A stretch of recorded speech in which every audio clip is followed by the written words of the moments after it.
नाजरीन आदाब। मौरखा 18 अगस्त 2023 मुताबिक 30 मुहर्रमुल हराम 1445 हिजरी के अवधनामा वाइस एडिशन में आपका खैर मकदम है। पेश खिदमत हैं अवधनामा में शाये खास खबरों की तलखीस। भारतीय जनता पार्टी ने जुमेरात को छत्तीसगढ़ और मध्य प्रदेश में असेंबली इंतखाबात के लिए बितरतीब 21 और 39 उम्मीदवारों की पहली फहरिस्त जारी कर दी है। दोनों रियासतों में असेंबली इंतखाबात नवंबर में होने वाले हैं। बुध को बीजेपी के मरकजी दफ्तर में मुनक़िदा पार्टी की सेंट्रल इलेक्शन कमेटी की मीटिंग में उन उम्मीदवारों के नामों को मंजूरी दी गई।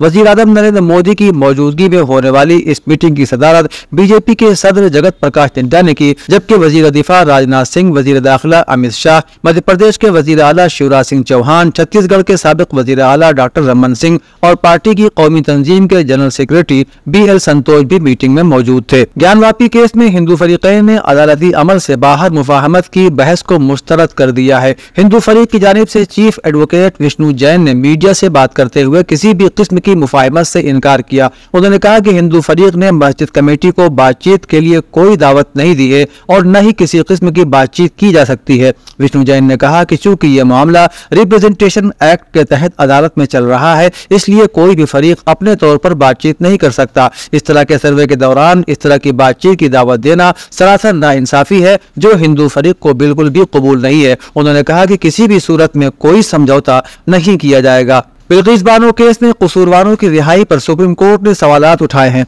अदालत ने पूछा है कि उन कसूरवारों को मौत की सजा के बाद वाली सजा यानी उम्र कैद मिली थी, ऐसे में वो 14 साल की सजा काटकर कैसे रिहा हुए। अदालत ने गुजरात हुकूमत से पूछा कि 14 साल की सजा के बाद रिहाई की राहत दीगर कैदियों को क्यों नहीं मिली। सुप्रीम कोर्ट ने सवाल किया कि बिल्किस बानो केस के कसूरवारों के लिए जेल एडवाइजरी कमेटी किस बुनियाद पर तश्कील दी गई, एडवाइजरी कमेटी की तफसील दीजिए। अदालत ने सरकार से भी ये सवाल किया कि जब गोधरा की अदालत ने ट्रायल नहीं किया तो इससे राय क्यों नहीं मांगी गई। बिल्किस बानो की अर्जी पर सुप्रीम कोर्ट में समाअत अब आइंदा 24 अगस्त को होगी। वज़ीर आज़म नरेंद्र मोदी पर तंज करते हुए कांग्रेस सदर मल्लिकार्जुन खड़गे ने कहा कि जब वो पूछते हैं कि कांग्रेस ने इस मुल्क को क्या दिया, तो उसका सीधा जवाब यही है कि कांग्रेस ने 70 साल से जमहूरियत को बचाए रखा, इसीलिए मिस्टर मोदी मुल्क के वज़ीर आज़म बन सके।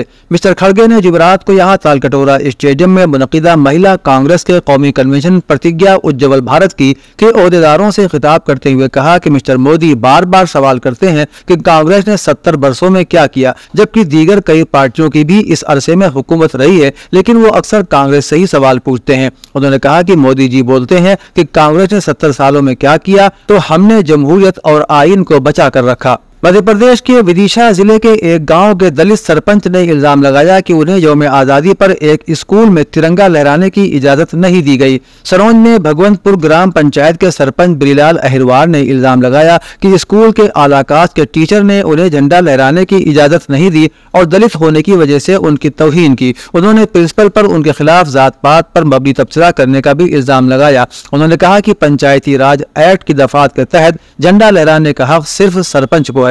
उत्तर प्रदेश के वजीर आला योगी आदित्यनाथ ने जुमेरात को अपनी सरकारी रिहाइशगाह पर जनता दर्शन प्रोग्राम में 202 लोगों के मसाइल सुने और उनके इजाले का हुक्म भी दिया। उन्होंने अफसरान को हिदायत दी कि वो अवामी शिकायत के तई हसास रहें। उन्होंने सबको यकीन दिलाया कि हर किसी के मसाइल हल करना उनका अज़्म है। मुतल्लिका हुक्काम को हर एक की अर्जियों पर फौरी और तसल्ली बख्श कार्रवाई की हिदायत देने के साथ साथ उन्होंने लोगों को यकीन दिलाया कि हुकूमत हर मुतासरा के मसाइल हल करने के लिए पुरज़्म है। इस दौरान वज़ीर आला ने अफसरान को दो टूक अल्फाज में हिदायत की कि वो हसास सलूक को अपनाते हुए हर मुतासरा फर्द की मदद करें। एक और खबर के मुताबिक वज़ीर आला योगी आदित्यनाथ 2 रोज़ा दौरे पर जुमेरात की सपहर वाराणसी पहुंचे। हेलीकॉप्टर के जरिए CM योगी पुलिस लाइन पर उतरे, फिर सड़क के रास्ते सर्किट हाउस पहुंचे, जहां तरक्याती कामों और अमन अमान के जायजा इजलास में उन्होंने शिरकत की। उसके बाद वज़ीर आला अपने आबाई आश्रम जाएंगे और वहां बेसहारा लोगों से मुलाकात करेंगे। CM योगी भेलूपुर जल संस्थान भी जाएंगे, वहां ससवर्धन में पानी की फराहमी का मुआयना करेंगे।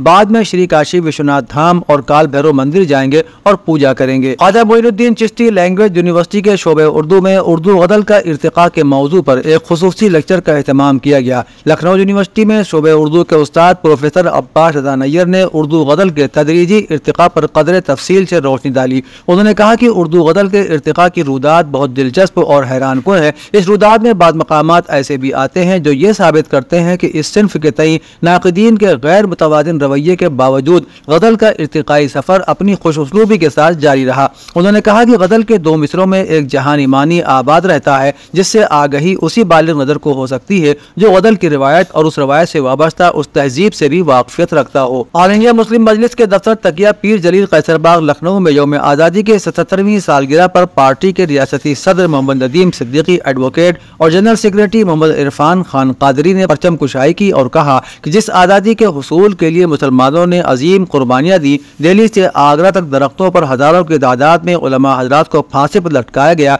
फिर भी आज़ादी की जंग शिद्दत के साथ जारी रही। यहाँ तक कि बहादुर शाह जफर को अंग्रेज हर तरह की लालच देने के बावजूद उन्हें हमवार नहीं कर सके तो उन्हें गिरफ्तार करके रंगून में नजरबंद कर दिया गया। लेकिन आज अफसोस के साथ कहना पड़ रहा है कि जिस आज़ादी के हुसूल के लिए हमारे असलाफ की कुर्बानियों से तारीख के औराक भरे पड़े हैं, उन्हीं मुसलमानों के लिए अरसे हयात तंग किया जा रहा है। कांग्रेस ने कौमी तर्जुमान पवन खेरा, जिन पर वजीर आज़म नरेंद्र मोदी के आजहानी वालिद पर नाजेबा तबसरा करने का इल्जाम है, उन्हें जमानत मिल गई है। जमानत की दरख्वास्त में बताया गया कि मुल्जिम बेकसूर है और उसे झूठे मुकदमे में फंसाया गया है। साथ ही मुल्जिम ने भी अदालत को यकीन दिलाया कि वो जमानत का गलत इस्तेमाल नहीं करेगा, जिस पर अदालत ने उन्हें जमानत पर रिहा करने का हुक्म दिया। अवगनामा के जहानुमा सफ़े के मुताबिक आलमी मीडिया पर नजर रखने वाले इदारे रिपोर्टर्स विदाउट बॉर्डर्स यानी RSF ने हुकूमत पाकिस्तान से मुतालबा किया है कि वो डिस इंफॉर्मेशन, साइबर क्राइम और जासूसी से निपटने के लिए बनाए गए कई ऐसे सख्त कवानीन को मनसूख करे जो कि हाल ही में सुबुकदोश होने वाली हुकूमत ने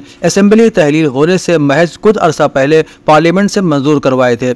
रिपोर्ट के मुताबिक RSF ने एक बयान में कहा कि हुकूमत को सिविल सोसाइटी के साथ ऐसी हकीकी इस्लाहात पर काम करना चाहिए जिनमें आज़ादी सहाफ़त और मालूमात के हक का तहफ़्फ़ुज़ हो। मगरिबी अफ्रीकी रियासतों की इक़्तिसादी बरादरी ECOWAS ने माली के साथ नाइजर की सरहद पर दहशतगर्दाना हमले की मरम्मत की है, जिसमें 17 फौजी मारे गए हैं। ECOWAS की तरफ से जारी करदा बयान में मज़कूरा दहशतगर्दाना हमले की मरम्मत करते हुए नाइजर के अवाम और अपनी जानों से हाथ धोने वाले फौजियों के अहल खाना से गहरी ताज़ियत का इजहार किया गया है। बयान में कहा गया है कि ECOWAS ने नाइजर में national council for the protection of homeland से मुतालबा किया है कि मुंतखब सदर मोहम्मद बाजूम के खिलाफ बगावत के बाद से तेजी से कमजोर होने वाली मुल्की सलामती पर तवज्जो मरकूज करने के लिए आईनी हुक्म को बहाल करे। 200 से ज्यादा मुसाफिरों से भरे एक तैयारे में दौरान परवाज पायलट दिल का दौरा पड़ने से बाथरूम में गिर गया और उसके बाद उसकी मौत वाक़ हो गई। गैर मुल्की मीडिया रिपोर्ट्स के मुताबिक लिटाम एयरलाइन का 56 साला पायलट ऐवान एंडोर 271 मुसाफिरों को लेकर मियामी से चिल्ली जा रहा था कि तैयारे के उड़ान भरने के 40 मिनट बाद तैयारे के साथी पायलट ने मुसाफिरों से पूछा कि क्या आप पे कोई डॉक्टर मौजूद है। लेकिन जब पायलट की तबीयत बहुत ज्यादा खराब हुई तो साथी पायलट ने तैयारे को हंगामी तौर पर लैंड कराने का फैसला किया।